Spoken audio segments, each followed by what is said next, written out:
Good morning, YouTube. Today we're going to be going over to the Golden Vendor Explains, and we're going to be starting over with the Luxury Vendor. Sorry for not putting out this video last night. For those of you who don't know, I work for Child Protective Services, and this parent with his grandmother was just like, I'm done with my teenager, here you go. Kind of unexpectedly, not even a case I had open, she just kind of dropped her off, so my day became a little more complicated and tiring than it was supposed to be. It was supposed to be just a day where I did paperwork, attendance, and meetings and whatnot. So it became quite a little bit complicated. And then there were some other things that happened too that I won't bore you with because they're actually pretty tragic. And I like to keep things fun and uplifting. So just know that we solved the first solution pretty amicably, pretty well. Sorry, I don't mean to like whip out the SAT word. Sometimes when I write court reports, I'm like, let me whip out the SAT, let me whip out the amicably. But no, so let's start with the luxury vendor here. So for those of you who don't know, there's a luxury furnishing vendor. And I talk about this with you guys because a lot of these things you can only buy once or twice per year, which means that if you were to resell it during the rest of the year, it would gain a lot in value. Now, I looked at these items a little bit, and I have to say I do think that the bookcase, the mausoleum bookcase, is going to be one of those items that I think will gain value over time. I'm not so sure about the spire. I do think the necromancer's alcove spire, though, might not be too shabby. The lighting effects here, piss poor, that's probably not going to be a good one. But, you know, this pedestal might be a decent one. Maybe this wheelbarrow, because, you know, Halloween's going to be coming up. It's only 1,000 gold. You might be actually able to sell that, you know, when people are decorating their houses for Halloween for like 10,000, 20,000. So that could be a decent pickup for you guys. But now we're going to be heading on over to the campaign to be looking at the other golden vendor. And I just wanted to say, though, too, there is also a person pretending to be me doing giveaways. So, like, I'll put on screen so you can look at it, but you can clearly see that's not my account. So if you ever want to know if you've actually won, you'll obviously be able to see me as the normal person who said, like, hey, you won. But I also use Discord. My Discord is Jake Clips 2408. So, like, obviously, if it's a different number or something, it's not me. But just keep an eye out for that. I also do the drawings on the first of the month. So if it's, like, in the middle of the month, that's a little bit suspicious. So just keep an eye out for those things. But, yeah, just to warn you guys about that. And the other thing I wanted to do, too, is tell you guys that, you know, we're constantly hitting our like goals. I just wanted to thank you guys for that. You'll be able to see at the end of the video one of the like challenges that you guys gave me. And so if this video hits 1 like, I'm going to hit my friend Travis with a piece of bologna sandwiches and smack him right across the face with it. So if this gets 1 like, we'll go ahead and do that then. So now we are at the golden vendor here, and we are going to be looking at the sets here. So Eternal Vigor is a very good set. However, I don't necessarily know how popular. This used to be a very popular werewolf set. So, I don't know if people are going to still be using this in the newest update. But just kind of know, like, conceptually, this was a really popular setup.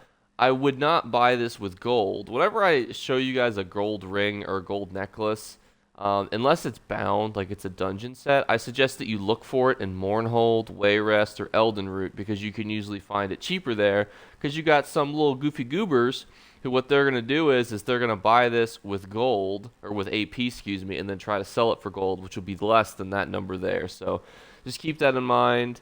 Yeah, I think this is a dungeon set, isn't it? Yeah, this is a dungeon set. This setup's very interesting. I almost use this for I'm building a Zeus build, like a themed Zeus build, and so this will probably use on that. But I mean, unless you're trying to build Zeus on ESO, don't bother. You know, the Ranger, no. Viper.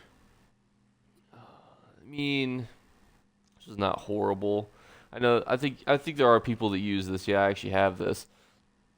But this is another bind down pickup too. So, just keep that in mind. Now, here's a mask that I really encourage you guys to get.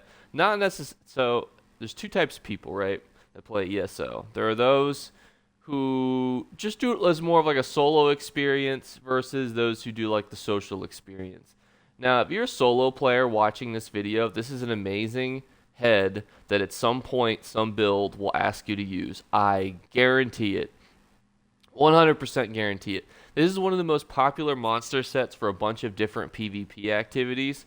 So, and it's from a really hard dungeon that requires what I would call coordination. Now, the dungeon itself doesn't require anything groundbreaking. It just requires people to communicate with each other. Like, it's very difficult to queue for it to get a mask because a lot of the dungeon, like a lot of the bosses themselves are very like, oh, well, you know, you got to separate the little colors from this Spriggan, and then you got to run through the darkness, and then you got to crouch. You know, there's so many things that like this dungeon has that require you guys to like communicate that it can be difficult. So I would just suggest, you know, considering purchasing it if you don't want to put yourself through that. This is a great setup. And then Shadowren's, guys, is not the worst thing in the world. I know a couple people that use this, but again, you know, this is one that you could easily farm because it's a helmet. I don't generally like say to you guys to farm helmets because helmets are a guaranteed drop from veteran dungeons, right? Which means that if you complete the dungeon, you get a helmet, and you get it in a format, so like light, medium, heavy, that you don't already have. So you're already guaranteed to get that. But for these, when it's a dungeon that fucking sucks dick to random queue for, and you don't want to feel bad for guilting your friends in, David, what you do is you just buy the mask.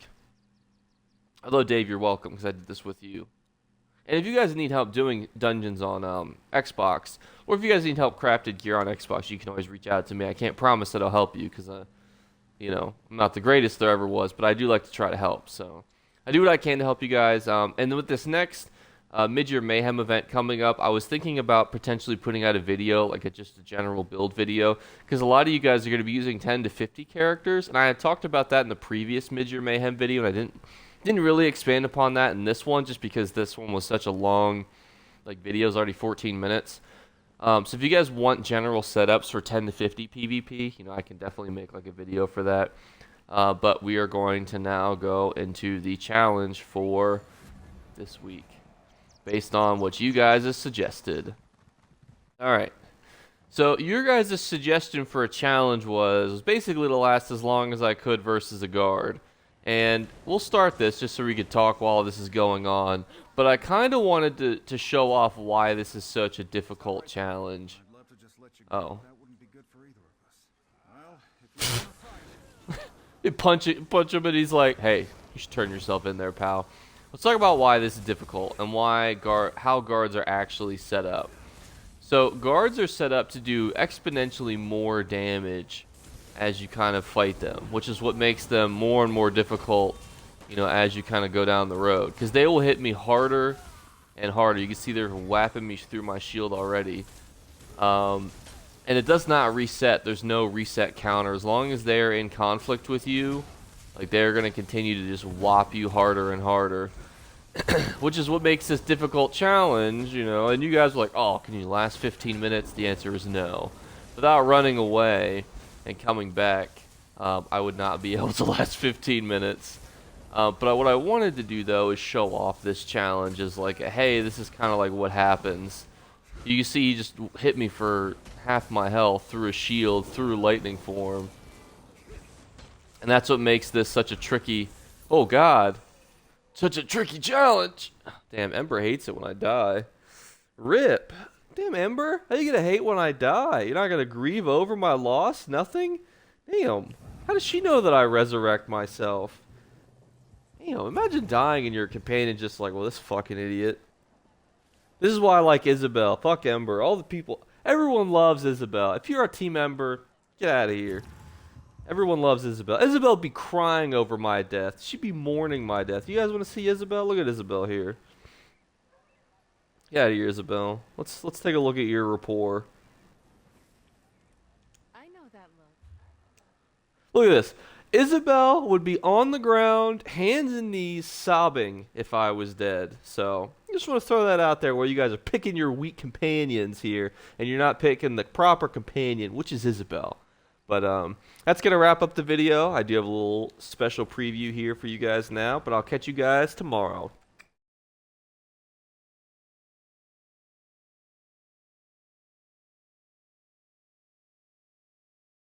You better remember to like and subscribe to Jake Clips. Or you should. I might have to pluck your eyes if you don't.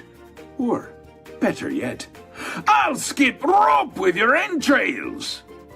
Do it now. Subscribe. Ta-ta. Off with you.